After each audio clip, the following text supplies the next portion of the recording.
मकर संक्रांतीला करा या राशीनुसार दान, मिळेल पुण्य. जीवनातील कष्टपीडा दूर होतील.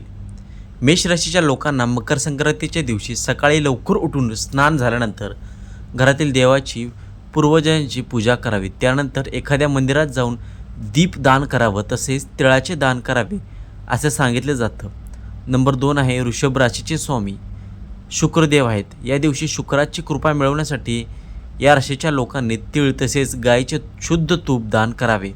याशिवाय गोरगरिबांना तुम्ही गरम कपडे व ब्लँकेट दान करू शकता. मिथुन राशीच्या लोकांनी मकर संक्रांतीच्या दिनी मुगाच्या डाळीच्या खिचडीचं दान करावे विशेष फलदायी मानले जातं. तसेच या दिवशी तुम्ही हिरव्या रंगाचे कपडे व फळे दान केल्यास पुण्य मिळेल असे देखील सांगितले जाते.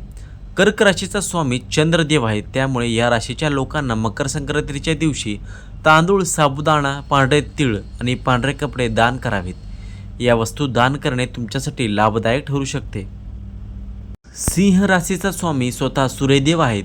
सूर्यदेव मकर राशीत प्रवेश करत असल्याने या राशीच्या लोकांनी मकर संक्रांतीच्या दिवशी तीळ आणि गरम कपड्याचे दान करावेत. विशेषतः त्यामुळे सूर्यदेवाची कृपा त्यांना प्राप्त होईल आणि आरोग्य चांगले राहते. तसेच आयुष्यातील सर्व पीडा देखील कमी होतील. कन्या राशीचा स्वामी देखील बुध ग्रह आहे. त्यामुळे कन्या राशीच्या जातकांनी मकर संक्रांतीच्या दिवशी विशेषतः उडीद डाळ, तांदूळ, खिचडी, तीळ आणि गरम कपड्याचे दान करावे. हे दान केल्याने बुध ग्रह मजबूत होतो व आपल्यावरती कृपा देखील करतो. सिंह राशीचा स्वामी शुक्र ग्रह आहे. मकर संक्रांतीच्या दिवशी पुण्य मिळवण्यासाठी या राशीच्या लोकांनी तिळाचे तेल, कापूस, पांढरे कपडे आणि आपल्या सामर्थ्यानुसार अन्न आणि धन धान्य करावे.